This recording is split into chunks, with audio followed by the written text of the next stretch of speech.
There are a couple special guests that I want to welcome as well. On behalf of the entire organization, Arizona Governor Katie Hobbs is here. Thank you very much for being here, Governor.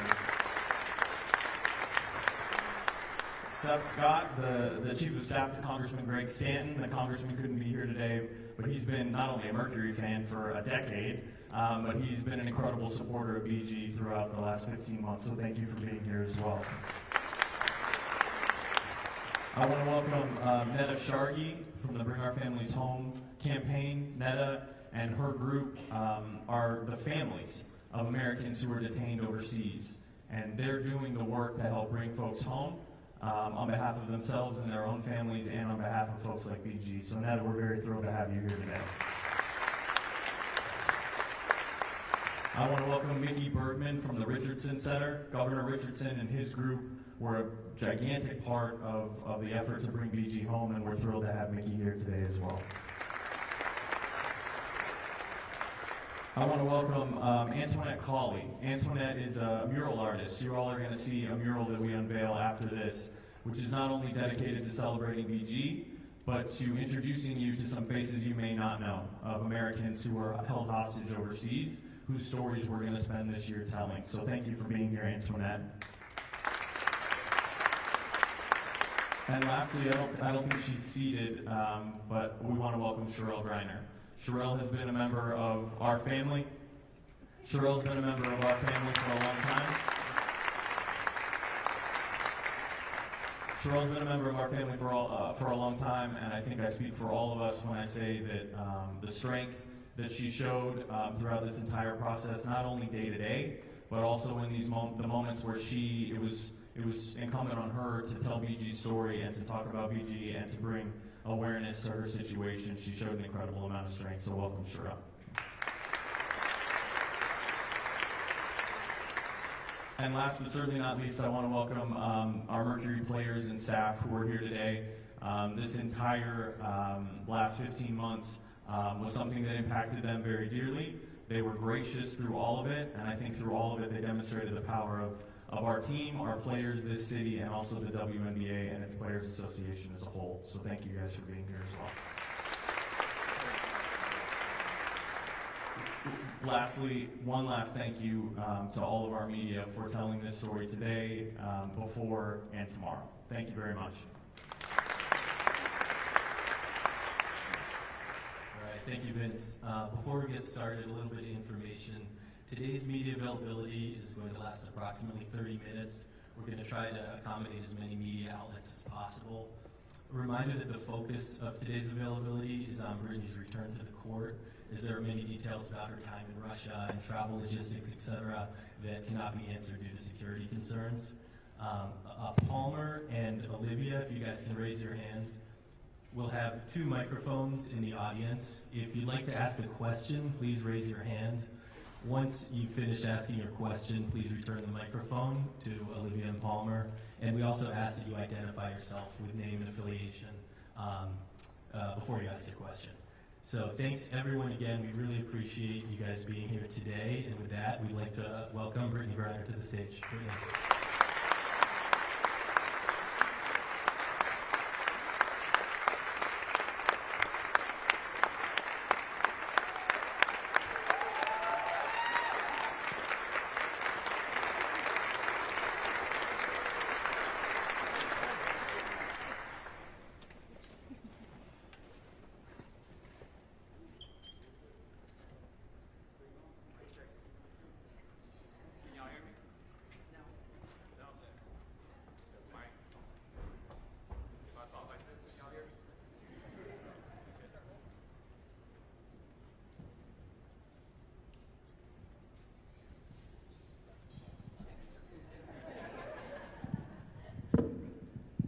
That's better?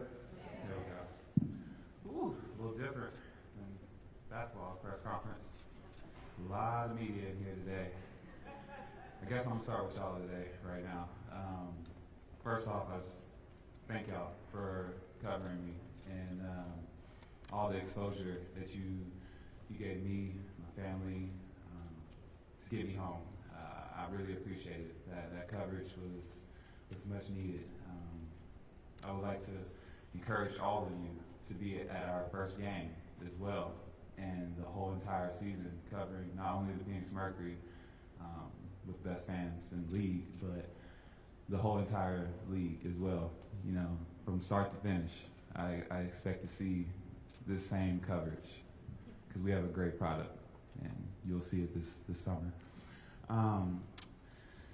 Start off with the Mercury. Thank you so much, everybody, the Phoenix Mercury organization, all the hard work, long hours, everything that y'all did to for me, my wife, my family, getting me back home, being there, supporting me, letting me know that I wasn't alone. It means everything to me, to everybody. Vince, Bryce, Jim, I mean, Coach, everybody, the players. I mean, it goes all the way down to the people that keep this building running. You know, it's a family with the Mercury. I would also like to bring our families home. Netta, thank you so much for being here and representing everybody here. It means the world to have you here right now, and everything that you did also, and that you're doing. You're so strong. I just want to say thank you so much. Of course, President Biden, Vice President Harris, Governor Richardson. I mean, the list goes on to everybody that was a part of this. The WNBA, WNBPA, Wasserman, my agent who's here as well. A lot of long hours. You, of course, my wife. I mean, come on now. Like, I couldn't have did it without her. A round of applause for my wife, honestly. She had the hardest job, honestly. Thank you so much, babe, for being there for me. Like, oh yeah. You the one. You know, we could just get into it. Love to start taking some questions, you know. So we just keep it moving along like it's post-game. Hello. Hi. Welcome home. Oh, so good to see you. You too. What resilience has been required for you to be sitting up here today? How have you found the resilience personally to be here with us? You know, I'm no stranger to hard times, so. See, you cried and you made me cry. Just digging deep, honestly. You know, you're going to be faced with adversities throughout your life. This was a pretty big one, but I just kind of relied on my hard work, getting through it. I know this sounds so small, but, you know, dying in practice, you know, and just hard workouts. You find a way to just grind it out. Just put your head down and just keep going. Just keep moving forward. You know, you can never stand still, and that was my thing. Just never be still. Never get too focused on the now, and just, you know, looking forward to, you know, what's to come.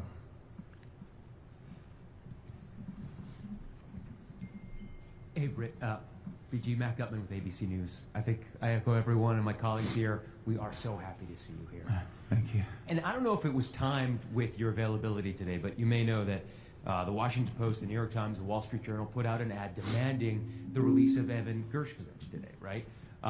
So during your detention, were you aware of all of the efforts on your behalf, of the hashtag WeAreBG, and what message would you send to Evan and Paul Whelan today? Yes, I was aware. There was a little bit of a delay in getting news sometimes, but I was aware of the efforts and everything that was going on. I was able to see pictures sometimes of different things, the WeAreBG. So just knowing that and having that, just being aware of what was going on when, you know, you don't know anything. You're there, you're sitting there, you're like, okay, I know people are fighting for me or bringing awareness to what's going on. And those times where I was able to see what was going on, it definitely, you know, it made me a little bit more comfortable. It made me a little bit have hope which is a really hard thing to have, a really dangerous thing to have, because when it doesn't work, it's so crushing. And I would say to everyone that is wrongfully detained right now across the world, stay strong, keep fighting, don't give up, just keep waking up, find a little routine, and stick to that routine and as best you can. I know that's what helped me, just finding little things, if it was just whatever it was, just keep pushing, because we're not going to stop. We're not going to stop fighting. We're not going to stop bringing awareness to everyone that's left behind right now. Hi, it's Ewan McCurdy with CBS News. First of all, welcome back. We're so thrilled to have you here. I was wondering if you could explain a little bit about what your ordeal did for your mental and your physical health, and what your journey has been to get back to the place where you are now, where you're about to embark on preseason. It was strenuous, and coming back from basically, doing nothing, not having any gym or anything to be at. Getting back into it was hard. It's still a process. Just the little things. I mean, doing a plank, was so simple before, and couldn't even stay up very long, in just a regular plank when I first came back. Because as an athlete, you always want to be where you left off. And I left off playoffs, finals, Chicago. And I wanted to be that player when I started back. And just everybody telling me to give myself grace and it's going to take time. But that's the hardest thing to do to a pro athlete, because we always want to be right back at our tip-top shape. So it's been a struggle, but like I said, it's liberating as well at the same time, just as a release, just getting back to my craft. And then being here in Phoenix, with my coaches and my teammates really supporting me, at every step of the way on the court. So it's been pretty good. Hi, Brittany. I am Stephanie Elam with CNN. And first of all, I have to say there's a great amount of lightness around you, which I think is kind of shocking considering what you've been through. It's extraordinary. I'm curious if the desire to play overseas in the off-season is a need or a want, and if that is something that needs to be addressed, and if it is a need, what do you think needs to be addressed about it? Well, I can say for me, I'm never going overseas to play again unless I'm representing my country at the Olympics. If I make that team, that would be the only time I would leave the U.S. soil, and that's just to represent the USA. I'll say this, the whole reason a lot of us go over, is the pay gap.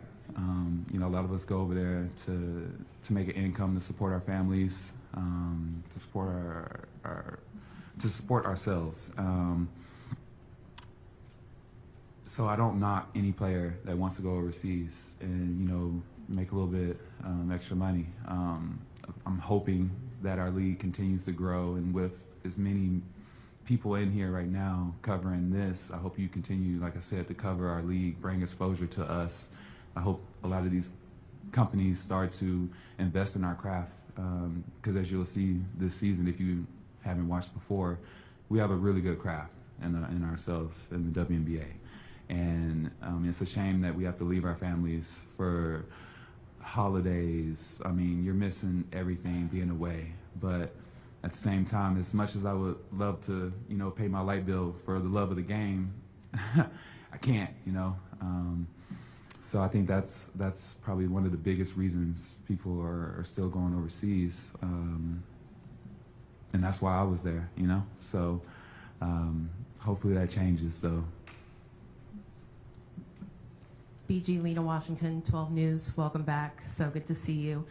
We've seen you out around town at the MLK Day March, the WM Phoenix Open, recently a Suns game. What did that feel like for you, and how did just walking around town change from maybe 2 years ago? Walking around town is a little bit different, a little bit different now. But it felt good just being back, just being on U.S. soil, especially being back here in the Valley. Made this my home. And it was really warming. I had a nothing but love, you know, being out and about, and just trying to get back to just being normal, you know, just being able to walk out the door and go see and do things. So it's been amazing. All the things that I really couldn't do either because I was overseas playing. So I got to do a couple of those things here recently, which was really nice, actually.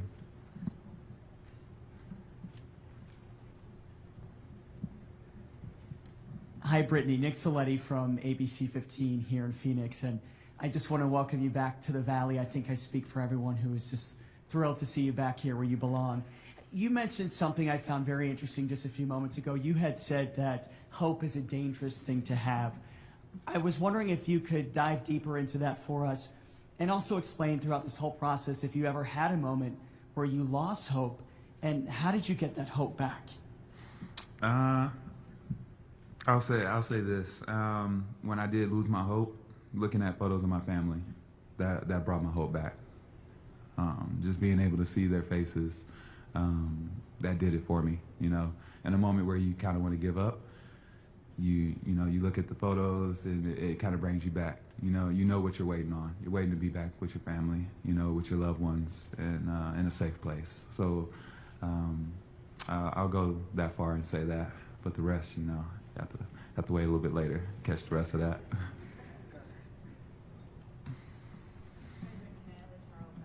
Welcome back. Thank you. Entering this season, how did your mindset change as a person and athlete given all you've gone through? Not taking anything for granted. You know, life is short. Things can change at the stroke of a match. So going into this season, just appreciating everything. I mean, you know, the things that I always say, you know, appreciate every moment, you know, don't take it for granted. But it's so true. Once something like this happens to you, like when people say that, it hits home, like it hits closer to you. So just taking it all in. I mean, just walking in to the arena, one day I had a workout here, and they had, you know, mercury all around and everything, and it was just such a surreal moment. No one was in there. I was the first one to walk on the court, and it hit me hard, you know. So just looking forward to all those moments, just walking in on the first home game, the grind, you know, the sweat, blood, hopefully not too much blood, because that means injuries, so hopefully not too much of that. But just taking all that in, you know, I missed it. Like I would have rather been doing a 2-a-days, you know. Coach, don't get any ideas. But I would have rather been in a 2-a-day dying, and you know, than to be where I was. So just looking forward to being back to that.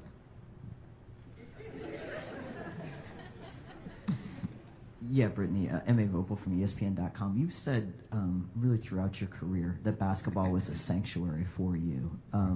Has it felt like that coming back? You talked about you want to be back where you were. Has it felt like a sanctuary, and where do you think you are as a player at this point, and where can you reach during the season? Well, I mean, I always believe in my ability. If we had a game tomorrow, I mean, we're gonna go get that dub. But you know, being realistic, am I exactly where I want to be? No, but you know, I'm on the right track to getting there. That's for sure. I will say that. It's still a sanctuary. I mean, in the beginning, no. You know, the first, I want to say day, but what was it, day? Like 2 weeks? First month. It was hard. It's funny because she was literally filming me in the beginning, and yeah, those videos are really, really different to how they are now, you know, where I'm at now. You know, I feel like I've hit the corner, and just loving it now. But at first there was a point where it was like, wow, like, dang, do I really want to do this fast right now? But no, it was so worth it, so worth it. Hi, Brittany. Over here. Jen Ortiz, Arizona Republic. When you came back, Vanessa was your new head coach. How have those conversations been, and how is your support system here in Phoenix? I think the first thing I said was sorry, you know. She was with Vegas that my last year playing, and we kind of sent them home. So, you know, I kind of made a joke about that. I'm a jokester. I used humor a lot throughout this whole experience, just laughing at things. But no, it's been great getting to know her as a person. I'm really looking forward to the season. Honestly, it's going to be really good things here, and I'm looking forward to being coached by her. Hey, Brittany, Robbie Baker with Fox 10. Good to see you and welcome home. You mentioned being back in the arena. We've seen you at the practice facility a few times with a big smile on your face. What were the emotions like the first time you got your hands on a basketball again and getting back on the court? So the first time I had a basketball in my hand actually was in San Antonio. It was good. It was good. I got some shots up. I mean, I was in some chucks. So I was in some low-top chucks, you know, just I was outside and, you know, like real, I thought I was like 16 again. I mean, my ankles did not like it, but it was good. I threw it down just to see, you know, I was like, let me just see if I can still throw this thing down. And I did. You have to ask, that's a good question for my wife. Ask her how it felt getting dunked on. Oops. Did I say that? Did I say that out loud? Brittany, this is Alexis with AZ Family. Welcome home. So at this point, you've become the face of Americans detained overseas. What's that feel like? How are you feeling? And how do you continue to raise awareness throughout the season and really, you know, throughout your career? Well, I'm really fortunate to have this platform that I have, and every chance that I get, if it's wearing a shirt, saying their names, any interview that I have, and you'll see a theme throughout the season with that. That's just bringing awareness to everybody that doesn't have the platform and the followers and, you know, the exposure to everyone like this right now. That is a way that you know, I'm trying to help out in any way that I can. You know, we're partnering with Bring Our Families Home in Phoenix Mercury, and we're going to be doing a lot of good things throughout this season. I know we're doing we're writing letters to the families. Fans can come and write, which I will suggest everyone doing, please, because you don't understand how good it felt to get a letter from your family, from just random people that I've never even met. It just lets you know that you're not forgotten, and it's so easy to feel forgotten, to feel like no one's thinking of you. And then when you get a letter from people that you know and people that you don't even know, it just does something to you. It just gives you like a spark of life, to keep holding on, keep fighting, not to give in. So these are things that, you know, we're gonna do throughout this season.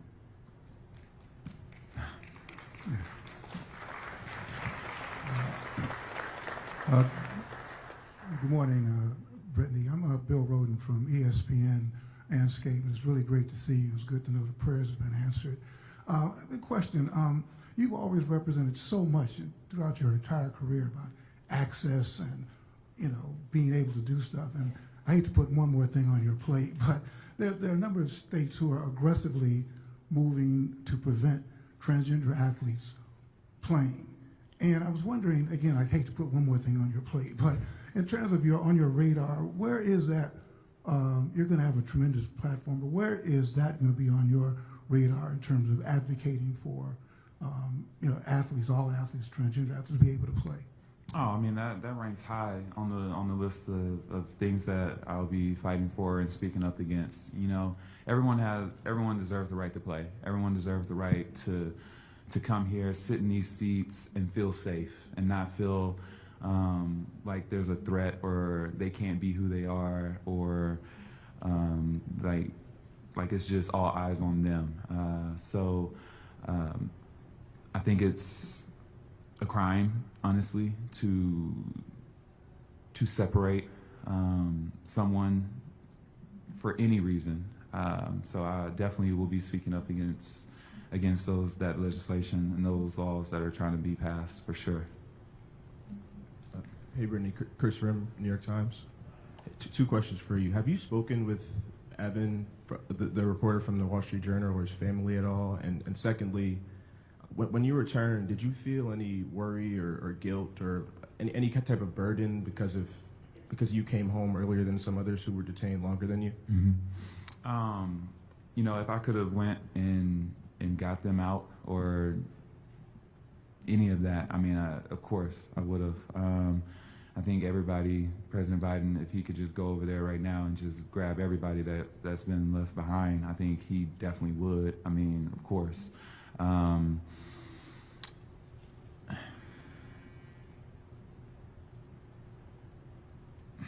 It's hard.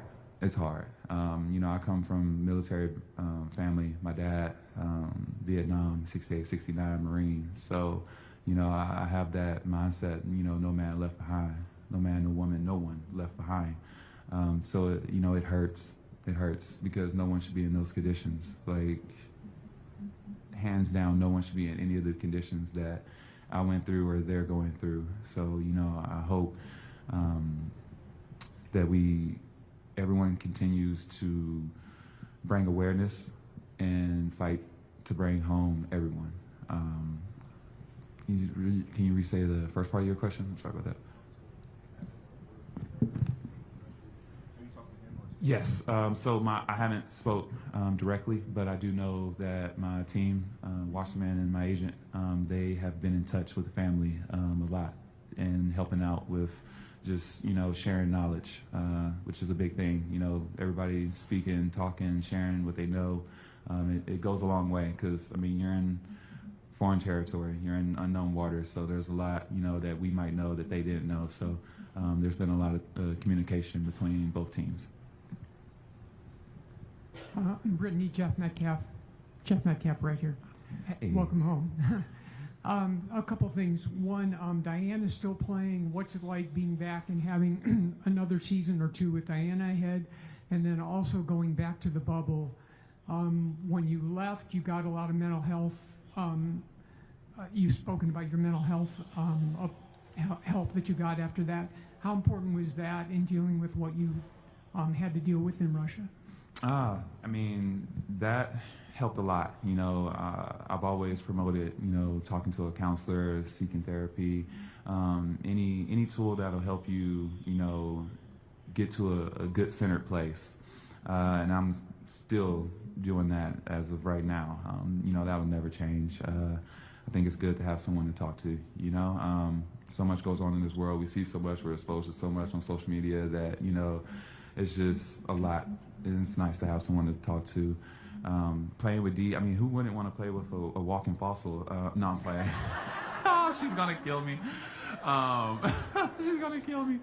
No, I'm just so glad. I was really worried, honestly. Like, legit, I was worried. I thought she was gonna like retire on me or something while I was gone, or I would miss it, and that honestly was killing me. Knowing that you know was a possibility. So I'm really thankful that you know she's still here. She hates it, but you know she's a mentor. I look up to her. You know, how could you not when you have the GOAT, you know, right next to you? So I'm really thankful to have her another year here in Phoenix. Like I'm looking forward to getting out there on the court. Hey, BG. Sabrina Merchant, The Athletic. You kind of alluded to this already, but after the year that you had, how are you so certain that you wanted to play in the WNBA this year, and how were you certain that you'd be able to play so quickly after you came back? Oh, man. I mean, I've said it before. You know, I believe in me. I believe in what I can do. I know that I can, if I put my mind to it, you know, I can achieve any goal. And, you know, not trying to sound big-headed, but I just really, you know, I bet on me. And I have all the resources here to help me get to that point where I can play. And it was no question to be back in the WNBA, back in Phoenix and playing. We have time for 2 more questions.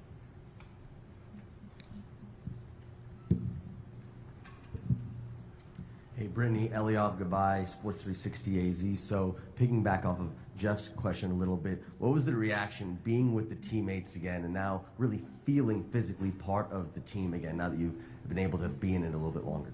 I mean, just seeing everybody, just being back. On my ride back from San Antonio here, actually, I was lucky that Dee was able to come, so she was the first player that I got to see. You know, Vince was there, and it was just really good, just seeing them. It was like a relief. Like, it was I've said it before.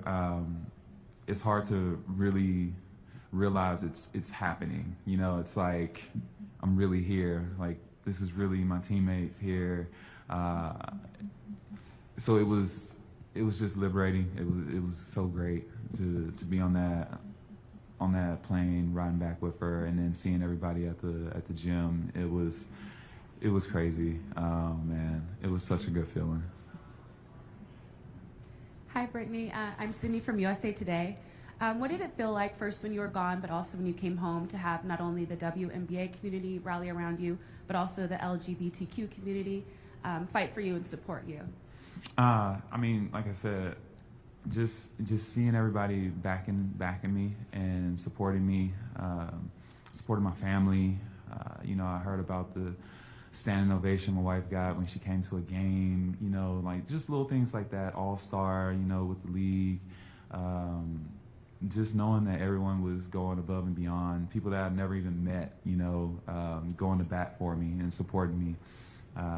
It really shows how much you've kind of impacted, or you've, you know, touched so many different people in a different way.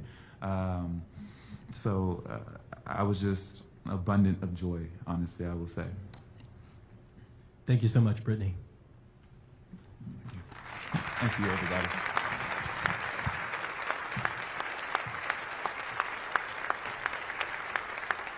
Okay, thanks everyone again. At this time, we'll ask you to please join us outside for the unveiling of a mural dedicated to the fight to bring wrongfully detained Americans home. We're going to allow about 5 minutes for the press to assemble. Full information on this partnership between Brittany, the Mercury, and the Bring Our Families Home campaign can be found in your